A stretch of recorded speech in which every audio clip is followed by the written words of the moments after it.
El Señor esté con vosotros. Lectura del Santo Evangelio, según San Juan. En aquel tiempo, al ver Juan a Jesús que venía hacia él, exclamó: «Este es el Cordero de Dios, que quita el pecado del mundo. Este es aquel de quien yo dije: tras de mí viene un hombre que está por delante de mí, porque existía antes que yo. Yo no lo conocía, pero he salido a bautizar con agua para que sea manifestado a Israel». Y Juan dio testimonio, diciendo: «He contemplado al Espíritu, que bajaba del cielo como una paloma y se posó sobre él. Yo no lo conocía, pero el que me envió a bautizar con agua me dijo: aquel sobre quien veas bajar el Espíritu y posarse sobre él, ese es el que bautiza con Espíritu Santo. Y yo lo he visto y he dado testimonio de que este es el Hijo de Dios». Palabra del Señor.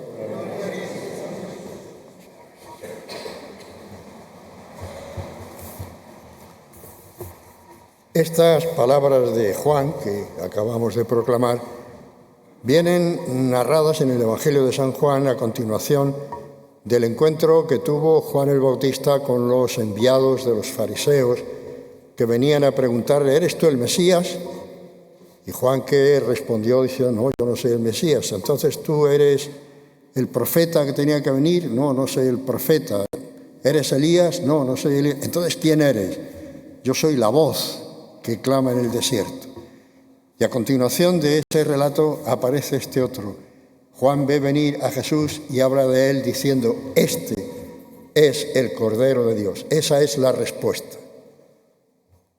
Ayer hablaba yo con el señor rector de la Basílica, don Fernando, y hablábamos justo de este tema. Digo: Señor, si yo me voy a la calle ahora y me preguntan quién es Jesús de Nazaret, y yo les contesto: es el Cordero de Dios que quita el pecado del mundo, ¿cuántos me entenderían?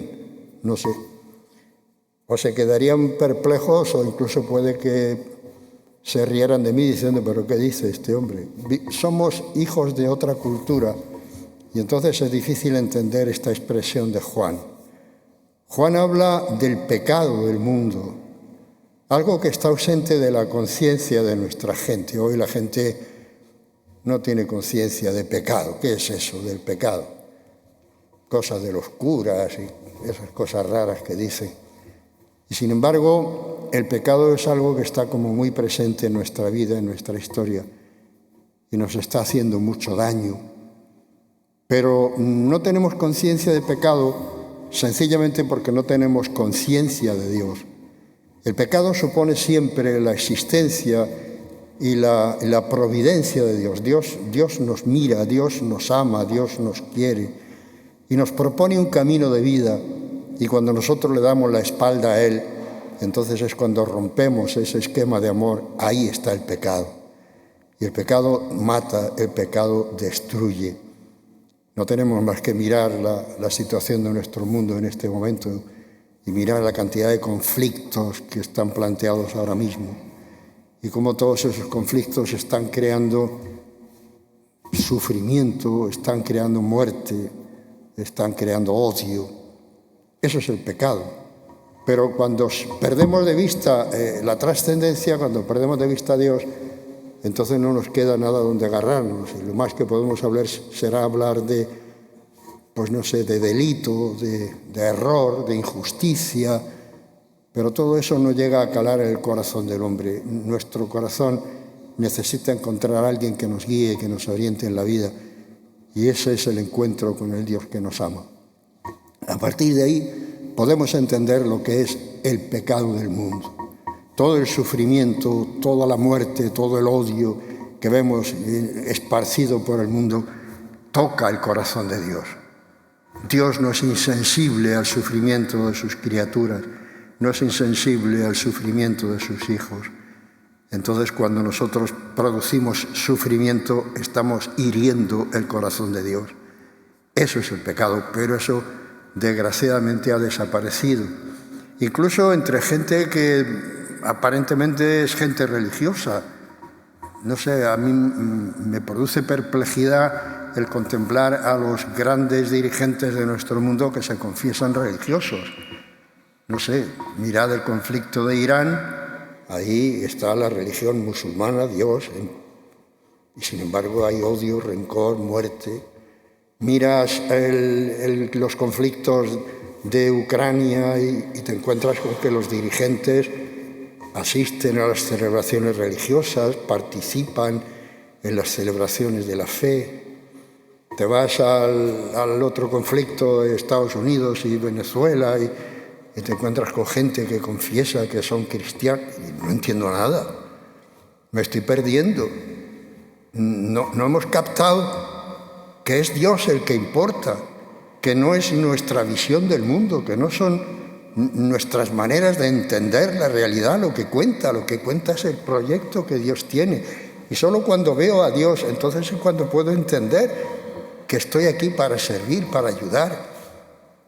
Bueno, es el primer detalle que se nos ha pasado de largo y por eso no lo entendemos cuando Juan decía que este Jesús es el que quita el pecado del mundo.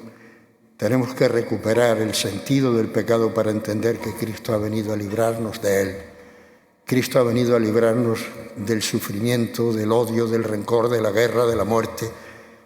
Ese es el que ha venido a quitar el pecado del mundo. Pero además ha venido a quitarlo como el Cordero.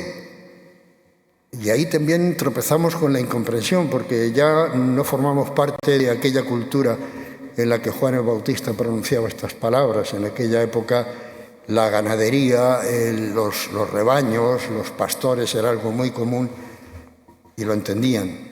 Además hay toda una historia en la historia de Israel en la que va apareciendo la imagen del Cordero. Entonces podían entender perfectamente a qué se refería Juan el Bautista.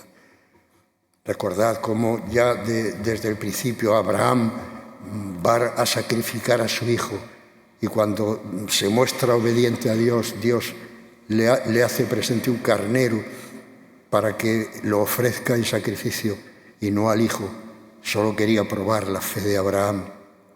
Aparece el Cordero Pascual cuando Dios decide librar al pueblo de Israel de la esclavitud en Egipto. Entonces celebran una cena preparados para salir hacia la libertad. El Cordero de Pascua les recuerda la libertad. El Cordero ofrecido permanentemente como sacrificio a Dios. Recordad la presentación del niño en el templo. Los que se presentaban al Señor ofrecían como rescate un cordero, y si eran pobres, un par de tórtolas, un par de pichones. Es decir, el Cordero está siempre siendo la imagen del que se sacrifica, del que se entrega humildemente en las manos de Dios. Pero ese que se entrega en las manos de Dios no es solo la víctima, es también el triunfador. En el Apocalipsis aparece un cordero degollado que recibe de manos de Dios el libro de la vida y Él es el que puede abrir el libro de la vida. Y todos los que están presentes, los ancianos, los ángeles, se postran ante el Cordero. El honor, la gloria y el poder son del Cordero porque ha sido degollado. Ahí lo tenéis. Cristo, el Señor, es el Cordero inocente, el que ha asumido el pecado del mundo, ese pecado del que hablábamos, de odio, de rencor, de distancia de Dios y de distancia de los demás, lo ha asumido y se ofrece a su Padre. Hemos escuchado en el Salmo responsorial: aquí estoy, Señor, para hacer tu voluntad.